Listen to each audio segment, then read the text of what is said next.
Astro பக்தி tax நேயர்களுக்கு astro KS ஐயங்காரின் பணிவான நமஸ்காரங்கள். சக்தி ஜோதிட குழுவின் சார்பாக சனிப்பெயர்ச்சி சனி வக்கர பயிற்சியினுடைய பலன்களை பற்றி பார்ப்பதற்காக அடியேன் சக்தி சோமையாகிய நானும் டாக்டர் KS ஐயங்கார் அவர்களும் டாக்டர் ஹரிஹர சர்மா ஐயா அவர்களும் வந்திருக்கின்றோம். இப்போது நம்ம சனி வக்கர பயிற்சி பற்றி பார்ப்போம். நாம் எப்பொழுதுமே ஒவ்வொரு பயிற்சி பலன்களை பற்றியும் சொல்லிகிட்ருக்குறோம். அதே போல் மாத பலன்களை பற்றியும் சொல்லிகிட்ருக்கோம், வருஷ பலன்கள் பற்றியும் சொல்லிகிட்ருக்குறோம். அதுபடி இப்போ இந்த காலகட்டங்களில் சொல்ல போகிறது அப்படின்றது சனி பகவானுடைய வக்ர பலன்கள் அப்படின்றது. வக்ரம்னா என்ன? ரிட்ராகேஷன், பின்னோக்கி செல்வது, சனி பகவான் பலம் இழக்கிறது அப்படின்றது. இப்போ பார்த்தோம்னாக்க இந்த காலகட்டங்களில் இருக்கிறதுலையே நியாயமான கிரகம், இருக்கிறதுலையே சத்தியமான கிரகம், ஈஸ்வர பட்டம் பெற்ற கிரகம் அப்படின்னாக்க நம்ம சனீஸ்வர பகவானை தான் சொல்லுவோம். ஏன்னாக்க ஆனானப்பட்ட ஒழுக்கசீலனான நலசக்கரவர்த்தியே 7.5 வினாழிகை ஜலத்தில் வச்சு வேடிக்கை பார்த்தவர் அவர். அப்போ சத்தியத்துக்கும் தர்மத்துக்கும் கட்டுப்பட்டவர் சனீஸ்வர பகவான். அப்போ அந்த சனீஸ்வர பகவான் பலம் இழக்கும் பொழுது எந்தெந்த ராசி என்பவர்களுக்கு என்னென்ன நற்பலன்கள் இருக்குது, என்னென்ன கெடுபலன்கள் இருக்குது அப்படின்னு பார்க்க போகிறோம். இதில் என்ன ஒரு விசேஷம் அப்படின்னாக்க எல்லாருமே கேட்பாங்க, என்ன இது கும்பராசியில் தானே இருக்கிறாரு அவர், ரிட்ராகேஷன் ஆகி என்ன நட்சத்திரத்தில் ஒரு நட்சத்திர பாதத்தில் தானே வராரு, அதனால் என்ன பெரிய பலன்கள் வந்துருமா அப்படிம்பாங்க.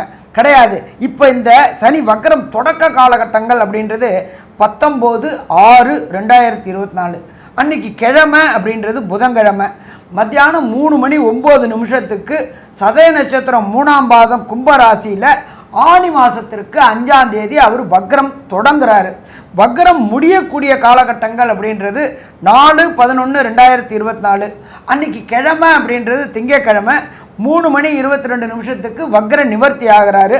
அவர் வக்ர நிவர்த்தி ஆகக்கூடியது அப்படின்றது சதய நட்சத்திரம் 1ஆம் பாதத்தில் கும்பராசியில். அன்னைக்கு கிழமை அப்படின்னு பார்த்தோம்னாக்க ஐப்பசி மாதம் 19ஆம் தேதி.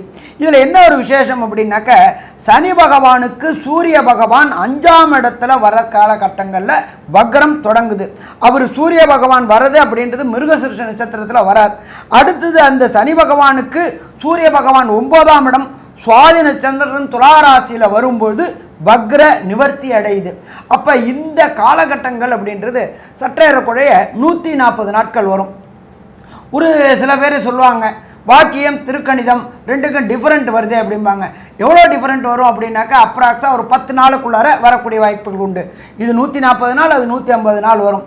திருத்தப்பட்ட கணிதம் திருக்கணிதம், இது வாக்கியம். நம்மளோட பொறுத்தளவுக்கு கோயில்கள்லேயும் சரி இதுலேயும் சரி ஆகம சாஸ்திரப்படி ஃபாலோ பண்ணுறது அப்படின்றது வாக்கியம். இப்போ நாங்கள் சொல்கிறது வாக்கியப்படி பலன்கள் சொல்கிறோம். சரி, இப்போ என்னென்ன பலன்களை தருவார் சனி பகவான்? சனியை போல் கொடுப்பவரும் இல்லை, சனியை போல் கெடுப்பவரும் இல்லை. சனி கொடுப்பதை யாராலும் தடுக்க முடியாது அப்படின்றது நம்மளோட ஜோதிட சாஸ்திரத்தில் சொல்லப்பட்டிருக்கு. அப்போ கொடுக்கறதுலையும் அவரை தடுக்க முடியாது, அவர் கெடுக்கணும்னு நினச்சாலும் தடுக்க முடியாது. அவ்வளோ ஒரு பலம் வாய்ந்தவர் சனி பகவான். இப்போ இந்த சனி பகவானை பொறுத்தளவுக்கு நம்ம எப்படி பலன்கள் சொல்ல போகிறோம் அப்படின்னாக்க ராசி அம்சம் இதுதான் எல்லாத்துக்கும் முக்கியமானது. ராசியில் சனி பகவான் எங்கே இருக்காரு, அம்சத்தில் சனி பகவான் எங்கே இருக்கிறாரு அப்படின்றது தான். இப்போ இந்த ராசிக்கு அம்சத்தில் பொறுத்தளவுக்கு இந்த 140 நாள் அவர் பின்னோக்கி வரக்கூடிய நாள் அப்படின்ற பொறுத்தளவுக்கு சற்றேறக்குறைய கும்பத்துலேருந்து மகரத்துக்கு வரத்துக்கு கிட்டத்தட்ட ஒரு 1.5 மாதம் ஆகும். சரி, 2 மாதம் கிட்ட வந்துடும். 59 நாள்லேருந்து 60 நாள் வந்துடும். அதுக்கு அடுத்தது மகரத்துலேருந்து தனுருக்கு வரத்துக்கு கிட்டத்தட்ட ஒரு 1.5 மாதம் ஆகும். அதுக்கு அடுத்தது தனுர்லேருந்து இது பண்ணுறதுக்கு கிட்டத்தட்ட 1 மாதம் ஆகும். அப்போ சற்றேறக்குறைய 140 நாள் இவர் அந்த இடத்துல நின்று பலன் தரார். இதில் இன்னொரு விசேஷம் என்ன அப்படின்னாக்க இந்த ராசியிலேருந்து அம்சத்தில் நட்சத்திரத்தை பார்க்கும்போது சதய நட்சத்திரத்தை பொறுத்தளவு சதய நட்சத்திரம் 1 அப்படின்றது தனுர் ராசி. அந்த தனுர் ராசியை நாம் என்ன ராசின்னு சொல்லுவோம் அப்படின்னாக்க நிலராசி அப்படிம்போம். அப்போ நிலராசியில் சனி பகவான் வக்ரம் ஆகும்பொழுது என்னென்ன நற்பலன்களை தருவார், என்னென்ன கெடுபலன்களை தருவார் அப்படிம்போம். அதுக்கு அடுத்தது மகர ராசி. மகர ராசியை பொறுத்தளவுக்கு நம்ம ஜலராசி அல்லது நீர் ராசி அப்படிம்போம். அப்போ நீர் ராசியில் சதய நட்சத்திரம் ராகுவோட நட்சத்திரத்தில் சனி பகவான் டிராவல் பண்ணும்பொழுது என்னென்ன பலன்களை தருவார் அப்படிம்போம். அதே போல் பொறுத்தளவுக்கு சதய நட்சத்திரம் கும்பராசி, அது காற்று ராசி. காற்று ராசி அப்படின்ற பொறுத்தளவுக்கு நமக்கு எல்லாருக்குமே தெரியும்.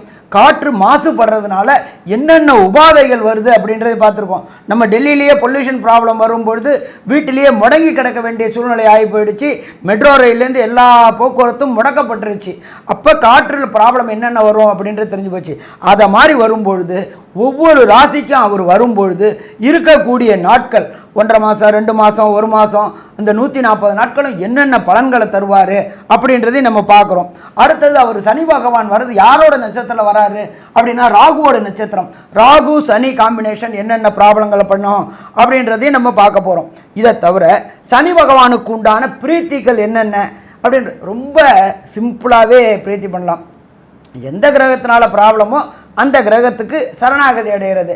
அப்போ நம்ம சனி பகவானால் ப்ராப்ளமா, சனிக்கிழமை என்னென்ன காரியம் பண்ணணும், சனிக்கிழமை நாம் இருக்கிற இடத்துக்கு கோயிலுக்கு பக்கத்தில் உள்ள புராதான கோயில்களில் உள்ள நவகிரகத்தில் சனீஸ்வர பகவானுக்கு ஒரு 3 எல் தீபம் 9 முறை பிரதட்சணம். 1 எளிய பரிகாரம். அதுக்கு அடுத்தது 2வது பரிகாரம் அப்படின்றது சனி அப்படின்னாலே இரும்பு சம்பந்தப்பட்டது. அப்போ இரும்பு சம்பந்தப்பட்ட தானங்கள் யாருக்கு கொடுக்கலாம் அப்படின்னாக்க சனியை நம்ம என்ன சொல்லுவோம், மந்தக்காரகன்னு சொல்லுவோம், மெல்ல நடக்கக்கூடியவர். ஏன்னு கேட்டிங்கன்னா கிரகத்திலேயே ஊனமுற்ற கிரகம் அப்படின்றது சனீஸ்வர பகவான். அப்போ இந்த ஊனமுற்றவங்களுக்கு, அதாப்பட்டது கைகால் ஊனமுற்றவங்களுக்கு, அதுவும் ஸ்பெஷலாக பார்த்தோம்னா கால் ஊனமுற்றவங்களுக்கு இந்த மெட்டல் கால் வாங்கி கொடுக்கறது, இது செய்தோம்னாலும் கண்டிப்பாக நல்லது நடக்குமா, நல்லது நடக்கும். சரி, இதெல்லாம் செய்ய முடியாது, ஒரு சின்ன எளிய பரிகாரமாக சொல்லுங்கள் அப்படின்னாக்க ஓம் காகத்வஜாய வித்மகி கட்க ஹஸ்தாய தீமகி தன்னோ மந்த பிரஜோதயாத் இந்த காயத்ரியை சொல்லிட்டு வந்தீங்கன்னாலும் சிறப்பாக இருக்கும். இதை தவிர நம்ம பார்த்தோம்னாக்க அருகில் உள்ள அநாத குழந்தைகளுக்கு உண்டான ஆசிரமத்தில் உண்டான குழந்தைகளுக்கு உண்டான உணவு பதார்த்தங்கள், அதுவும் பார்த்தீங்கன்னாக்கா சுடுசாதமாக கொடுக்கறது.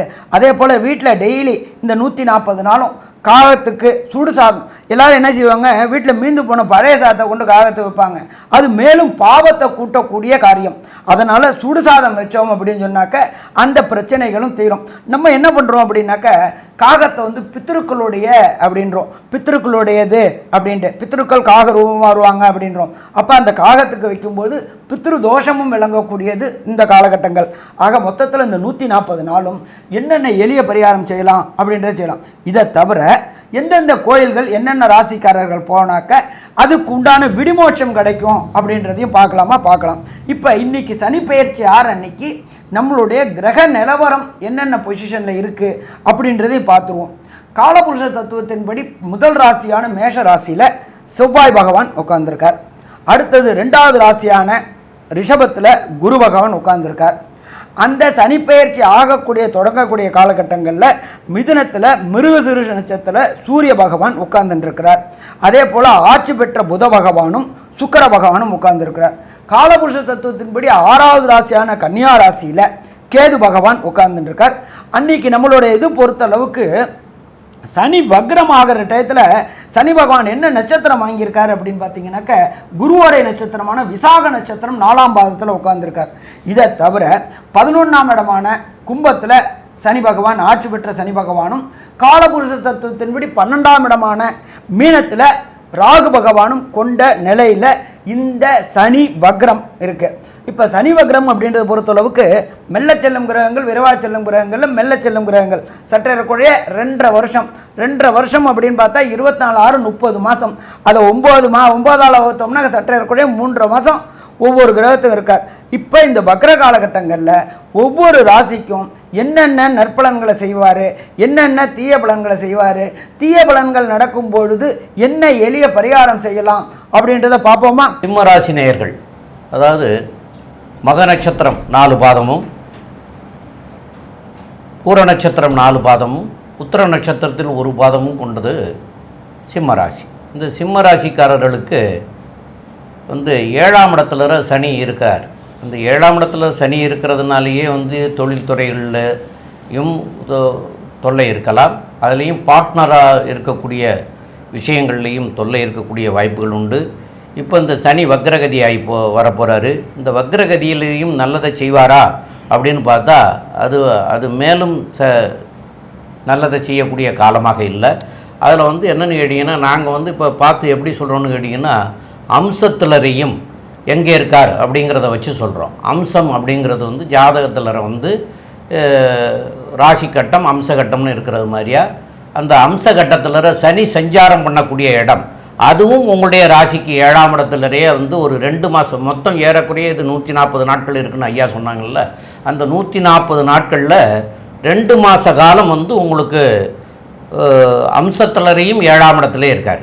அப்போ 7ஆம் இடத்துல இருக்கிற போது நிறைய தொல்லைகள் தருவார். அதாவது கணவன் மனைவிக்குள்ளே அண்டர்ஸ்டாண்டிங் இல்லாத பிரச்சனைகள் இருக்கும். அதே மாதிரி பார்ட்னர்ஸோடையும் தொல்லைகள் இருக்கும், நண்பர்களோடையும் தொல்லைகள் இருக்கும்.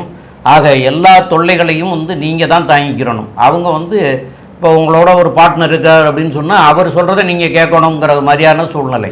அப்போ இப்போ நான் சொன்ன விஷயங்கள் எல்லாம் அவங்க சொல்கிறத நீங்கள் கேட்டுட்ருக்கணும் அப்படிங்கிறது நிலமை தான். அப்போ இவ்வளவு மோசமான நிலைமையில் இருக்கிறதுனால அதை இந்த காலகட்டங்களில் நீங்கள் வந்து அதிகமாக பேசாமல் உண்டு இல்லை ஆமாம் பார்ப்போம் வைப்போம் அப்படின்ற மாதிரி எதவா போனால் தான் இந்த காலகட்டங்களில் வந்து உங்களுக்கு ஜெயிக்கிறதுக்கு உண்டான வாய்ப்புகளை தரக்கூடிய வாய்ப்புகள் உண்டு. இதை பற்றி உள்ள விவரங்களில் இப்போ 6ஆம் இடத்துல உங்களுக்கு 6ஆம் இடத்துல சஞ்சரிக்கிற போது அம்சகட்டத்தில் 6ஆம் இடத்துல சஞ்சரிக்கிற போது என்னென்ன நற்பலன்களை செய்வார் அப்படிங்கிறத பற்றி நம்முடைய டாக்டர் கே.எஸ். ஐயங்கார் அவங்க சொல்லுங்க. அற்புதமாக சொன்னீங்க. அதாவது பொதுவாகவே இந்த சிம்ம ராசிக்காரர்களுக்கு சனி ஏற்றத்தை கொடுப்பதில்லை.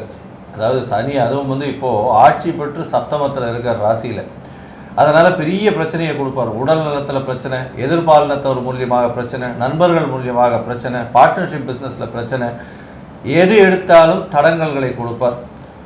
இந்த காலகட்டத்தில் பார்த்தாலேயானால் வக்கரகதியும் அடைகிறார். வக்கரகதி அடையும் போது கொஞ்சம் மூச்சு விடுற மாதிரி இருக்கும். எப்படி இருக்கும் அப்படின்னா, முதல் 2 மாதம் ஐயா சொன்ன மாதிரி ரெண்டுமே வர்க்கோத்தமம் மாறுது. ஏன்னா அம்சத்திலையும் வந்து அதே இடத்துலையே இருக்கிறதுனால வர்க்கோத்தம நிலைமையில் இருக்கிறது.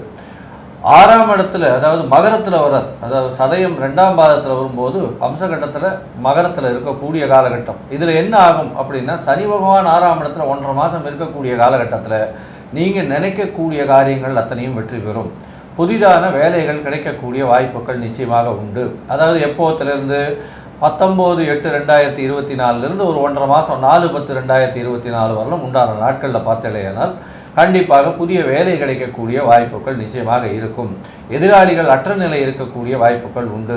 இதை தவிர வந்து பார்த்தீங்களேனால் போட்டித் தேர்வு எழுதுகிறவங்களுக்கு இந்த காலகட்டத்தில் போட்டித் தேர்வு, வெளிநாட்டுக்கு போகணுன்னு இருக்கிறவங்க இவங்களுக்கெல்லாம் ஒரு நல்ல ஏற்றம் கிடைக்கும். வேலை சார்ந்தவர்கள் அவங்க வெளிநாடு போகிறதுக்கு பார்த்துட்டு இருந்தார்களே ஆனால் கண்டிப்பாக இப்போ விசா ப்ராசஸிங்லாம் ஆகக்கூடிய வாய்ப்புகள் நிச்சயமாக இருக்கும். புதிய கடன் வாங்கக்கூடிய வாய்ப்புகள் இந்த காலகட்டத்தில், ஏன்னா 6ஆம் இடத்துல ரோக சத்ருஸ்தானம்னு சொல்லக்கூடியது. இந்த காலகட்டத்தில் புதிய கடன் வாங்கக்கூடிய காலகட்டமாக இருக்கும் இந்த 1.5 மாதத்தில். அதனால் கொஞ்சம் ஜாகிரதையாக இருங்க. பார்ட்னர்ஷிப் பிஸ்னஸில் வந்து புதுசாக கடனை வாங்கி போட்டு அப்படி பண்ணிடலாம் இப்படி பண்ணிடலான்னு பார்த்தீங்களே ஆனால் ஒரு 2 மாதம் கழித்து திருப்பி அது வந்து பிரச்சனையில் கொண்டு போய் விடும். ஜாகிரதையாக இருக்கிறது ரொம்பவும் நல்லது.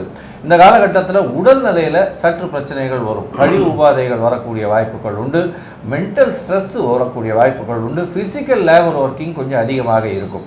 இந்த காலகட்டத்தில் ரொம்ப ஜாகிரதையாக ஹேண்டில் பண்ணும். உங்களுக்கு கீழே ஒர்க் பண்ணக்கூடியவர்கள் வந்து உங்களை வந்து உங்களுக்கு மேலே வந்து பிரச்சனையை கிரியேட் பண்ணுவாங்க. அது எல்லாத்தையும் வெற்றிகரமாக சால்வ் பண்ணக்கூடிய அளவுக்கு உங்களுக்கு 6ஆம் இடத்துல சனி நிச்சயமாக கை கொடுப்பார். இருந்தாலும் அந்த பிரச்சனையினால் ஏற்படக்கூடிய வடு நிச்சயமாக தங்கும். அதனால் கொஞ்சம் ஜாகிரதையாக பொறுமையாக இருக்கிறது ரொம்பவும் நல்லது. இந்த காலகட்டத்தில் பார்த்தீங்கன்னா கடைசி ஒரு மாதம், அதாவது 4/10 4/11/2024 வரலும் உண்டான காலகட்டத்தில் சனி பகவான் உங்களுடைய நவாம்சத்தில், அதாவது சிம்மராசியினுடைய நவாம்சத்தில் 5ஆம் இடத்துக்கு வரும். இந்த 5ஆம் இடத்துல வந்து வரும்பொழுது என்னென்ன மாற்றங்களை ஏற்படுத்துவார், என்னென்ன பிரச்சனைகளை கொடுக்கக்கூடும் அப்படின்றத பற்றி நம்ம ஐயா ஹரிஹர சர்மா கிட்ட கேட்போம். ஐயா நல்லா தெளிவாக விளக்கமாக விரிவாக சொன்னீங்க. சிம்மராசி அதிபதி சூரியன், ஆத்மகாரகன் சூரியன், அவருடைய பையன் சனி பகவான். எப்போ பாருங்க அப்பாவுக்கும் பையனுக்கும் 7ஆம் பொருத்தம்தான். வில்லன் தான் 2 பேருமே.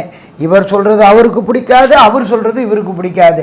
ஆனால் அப்பா பையன் அப்படி இருக்கிறவங்க ஏற்கனவே உங்கள் ராசி கட்டத்தில் 7ல் கெண்டச்சனியாக இருக்கிறாங்க. கெண்டச்சனினா வண்டி வாகனங்களில் எச்சரிக்கையாக போகக்கூடிய செயல்கள் வரணும், இல்லைன்னா விபத்துக்களை சந்திக்க வேண்டியக்கூடிய காலகட்டங்கள். சரி, ராசி கெட்டால் அம்சம் பார். அம்சத்துலேயும் பார்த்தா 7லேயே வராரு. எத்தனை மாதம்? கிட்டத்தட்ட 2 மாதம். அதுக்கப்புறம் 6ல் வந்து ஒரு ஆறுதல் தராரு. அதுக்கு அடுத்து 5ல் வராரு நவாம்சத்தில். 5ல் வரும்பொழுது இதுவரை உங்களுடைய புகழில் பிரச்சனைகள் இருந்துச்சு. உங்களுக்கு கிடைக்க வேண்டிய கிரெடிட்டு மாடு மாதிரி வேலை செய்வீங்க. ஆனால் ரெகக்னைஸ் அப்படின்னா என்ன? பொருளாதாரம், பதவி உயர்வு, இது எல்லாமே உங்களுக்கு இந்த சிம்ம ராசிக்காரங்களுக்கு 7ஆம் இடத்துல சனி இருக்கிறதுனால நடந்துகிட்டு இருந்துச்சு. அப்பாடா அப்படின்னு சொல்லக்கூடிய காலகட்டங்கள் இந்த 140 நாள் 19/6/2024 4/11/2024 வரலாம். உங்களுடைய சூரிய பகவானுடைய மகனான சனி பகவான் பலம் இழக்கிறார். அப்போ பலம் இழக்கிற நாள் அப்படின்றது இந்த 140 நாளும் சிம்ம ராசிக்காரங்களுக்கு 5ஆம் இடத்துல வர்றதுனால யோகம் கொடுக்கக்கூடிய காலகட்டங்கள். இதுவரையிலும் அவமானம் சந்திச்சுட்டு இருந்தீங்க, வண்டி வாகனங்களில் பிரச்சனையை சந்திச்சுட்டு இருந்தீங்க, 10 பேருக்கு முன்னாடி உங்களை அசிங்கப்படுத்திக்கிட்டு இருந்தாங்க. இந்த 140 நாளும் ஆனந்தத்தை கொடுக்கக்கூடிய நாள்.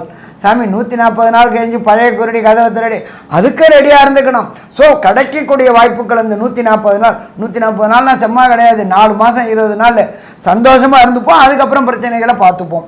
சரி, அடுத்தது இந்த 7ஆம் இடத்துல சனி பகவான் வந்து நவாம்சத்தில் 5ஆம் இடத்துல வந்ததுனால குலதெய்வம் கோயிலுக்கு போகக்கூடிய வாய்ப்புகள் தடைப்பட்டுக்கிட்டே வந்துட்டு இருந்துச்சு. ஏதாவது ஒன்று ப்ரோக்ராம் போட்டு கிளம்புவோம், ஒன்று கணவனுக்கோ இல்லாட்டி மனைவிக்கோ உடல்நல ப்ராப்ளம் வந்துட்டு ப்ரோக்ராமை கேன்சல் பண்ணுவோம்.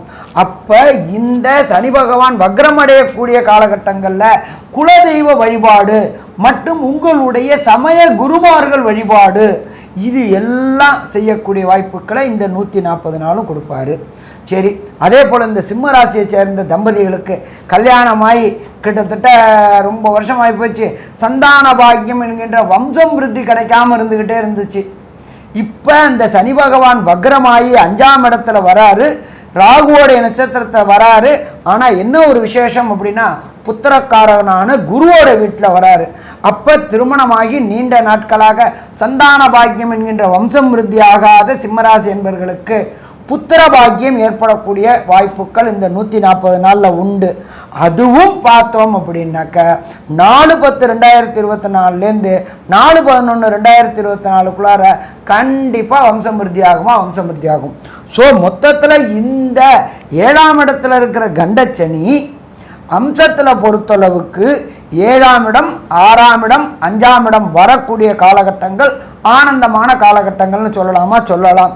சரி, ஒரு சில பேருக்கு தசாநாதனோ புத்திநாதனோ அந்தரநாதனோ சூட்சமநாதனோ சரியில்லை அப்படிங்கிறவங்க எந்த கோயில் எந்த மாவட்டத்தில் இருக்குது அந்த கோயிலுக்கு போயிட்டு அங்கே உள்ள ஈஸ்வரனுக்கும் அங்கே உள்ள சனீஸ்வர பகவானுக்கும் என்ன செய்யணும் அப்படின்றது நம்ம ஐயா சக்தி சோமையா அவங்க விளக்குவாங்க. ரொம்ப அற்புதமாக தெளிவாக சொன்னீங்க ஐயா. இதில் சனி பிரித்தி பண்ணிக்கிறது நல்லது. அதாவது ஏற்கனவே ஐயா சொல்லியிருக்காங்க நிறைய ஆரம்பத்திலேயே, அதெல்லாம் பண்ணிக்கிறங்க. அது போக இந்த 140 நாட்களில் ஏதாவது ஒரு சனிக்கிழமை அன்னைக்கு இடும்பவனம் அப்படின்னு ஒரு ஊரில் இருக்கக்கூடிய சிவஸ்தலத்தில் சனீஸ்வரனுக்கு அர்ச்சனை ஆராதனைகள் பண்ணலாம். இல்லைன்னா அபிஷேகத்துக்கு கூட கொடுத்து பண்ணிக்கிறலாம். இதெல்லாம் பண்ணிட்டு வந்தீங்கன்னா உங்களுக்கு ஐயா சொன்னதையும் செய்து இதையும் பண்ணிங்கன்னா இதனால் இப்போ வரக்கூடிய விளைவுகளை பற்றி நம்ம பேசணும். இந்த விளைவுகள் எல்லாம் நீங்கி நன்மையாக மாறக்கூடிய வாய்ப்புகள் கிடைக்கும். அதனால் பண்ண வேண்டியது அது இருக்கக்கூடிய இடம்ங்கிறது இந்த இடும்பாவனம்ங்கிறது வழி முத்துப்பேட்டை வழி அப்படின்னு சொல்கிறாங்க. அது தஞ்சாவூர் மாவட்டத்தில் இருக்கும். அதை விசாரித்து போய் ஒரு அபிஷேகம் பண்ணிட்டு வாங்க, கண்டிப்பாக நல்லதாக இருக்குமே. இப்போது நம்ம எல்லோரும் பேசுனதை வச்சு கன்க்ளூஷனாக இப்போ ஐயா டாக்டர் சொல்லுவாங்க. சம்பத் ஐயங்கார் ஐயா அற்புதமாக சொன்னீங்க. சிம்ம ராசியை பொறுத்தவரையிலும் பார்த்தீங்கன்னா இந்த வக்கரகதி அடையக்கூடிய சனி பகவான் சம சப்தமத்திலேயே இந்த வக்கரகதியான 140 நாளும் இருக்கார். இருந்தாலும் நம்ம நவாம்சத்தில் மாற்றங்களை ஏற்படுத்துகிறார். நவாம்சத்தில் மாற்றங்களை ஏற்படுத்தும் போது ஒரு ராசியிலையும் அவர் போகிறார். அதாவது நவாம்சத்தில் பார்த்தீங்கன்னா கும்பம், மகரம், தனுசுன்னு 3 ராசியில் போகிறார். இந்த காலகட்டத்தில் கும்பராசியிலேயே வர்க்கோத்தமம் பெற்று சமசப்தமத்தில் இருக்கக்கூடிய காலகட்டம், அதாவது ராசியிலையும் நவாம்சத்திலையும் இருக்கக்கூடிய காலகட்டமான 2 மாதம் 19ஆம் தேதியிலிருந்து 19ஆம் தேதி 8வது மாதம் வரலும் பார்த்தடையானால் சமசப்தமத்திலே இருக்கக்கூடிய காலகட்டமாக இருக்குது. இதன் மூலியமாக பார்த்தோம்னா எதிர்பாலினத்தோர் மூலியமாக பிரச்சனைகள் ஏற்படும், பார்ட்னர்ஷிப் பிஸ்னஸில் பிரச்சனைகள் ஏற்படும். அதை தவிர சிறு சிறு பிரச்சனைகள்லேருந்து கொஞ்சம் விலகக்கூடிய வாய்ப்புகள் உண்டு. ஏன்னா இவ்வளோ நாள் நேரடியாகவே சமசப்தமத்தில் உங்களுடைய ராசியும் பார்க்குறதுனால உடல்நிலையில் பிரச்சனை இருந்தது. இப்போ வக்கரகதி அடைஞ்சதுனால கொஞ்சம் மாறுதல்கள் ஏற்படக்கூடிய வாய்ப்புகள் உண்டு. அதற்கு பிறகு பார்த்தோம்னா ஒரு 1.5 மாதம், அதாவது 19/8 4-10 வரலும் உண்டான காலகட்டத்தில் பார்த்தோம்னா ஒரு 1.5 மாதம் 6ஆம் இடத்துல போய் இருக்கிறது ரொம்ப விசேஷம். உங்களுக்கு ஒரு பெரிய ஏற்றத்தை கொடுக்க போகிறார். புதிய கடன் வாங்கக்கூடிய வாய்ப்பு உண்டு. கடன் வாங்கி ஒரு மிஷினரி அதெல்லாம் வாங்கக்கூடிய, அதுவும் இந்த இரும்பு சம்பந்தமான வியாபாரம் பண்ணுறவங்க, அதை தவிர லேத்து, அதை தவிர பற்ற வச்சுருக்கவங்க, இண்டஸ்ட்ரியலிஸ்ட்டு, இவங்களுக்கெல்லாம் பெரிய ஏற்றம் கிடைக்கக்கூடிய காலகட்டமாக அமையும். இந்த காலகட்டத்தில் புதிய கடன் வாங்கி உங்களுடைய வியாபாரத்தை பெருக்கக்கூடிய பாக்கியம் நிச்சயமாக உண்டு. ஆனால் ரொம்ப ஜாகிரதையாக பார்த்துட்டு இருக்கிறது நல்லது. உங்களுடைய ராசிக்கு பார்த்தலையானால் 5ஆம் இடத்துல சனி பகவான் கடைசி ஒரு மாதம் வர வக்கரகதியில். இந்த காலகட்டத்தில் பார்த்தலையானால் குடும்பத்தில் புது வரவு வரக்கூடிய வாய்ப்புகள் நிச்சயமாக உண்டு. அதாவது குழந்தை பிராப்தி ஏற்படக்கூடிய வாய்ப்பு உண்டுன்னு ஐயா சொன்னார். இந்த காலகட்டம் நல்ல ஒரு ஏற்றமான காலகட்டமாக இருக்கும். பொதுவாக பார்த்தீங்கன்னா சப்தமத்தில் இருக்கக்கூடிய சனி கண்டக சனியாக இருந்ததுனால உங்களுக்கு வக்கரகதி ஆனதுனால அது நல்லதை கொடுக்கக்கூடிய காலகட்டமாக அமையும். இருந்தாலும் முதல் 2 மாதமும் கடைசி 1 மாதமும் ஏற்றத்தை கொடுக்கும். நடுவில் இருக்கக்கூடிய ஒரு 1.5 மாதம் பிரச்சனையை கொடுக்கக்கூடிய காலமாக இருக்கும் அப்படின்றத இந்த சக்தி ஜோதிட குழு சொல்லுது. நன்றி, நமஸ்காரம்.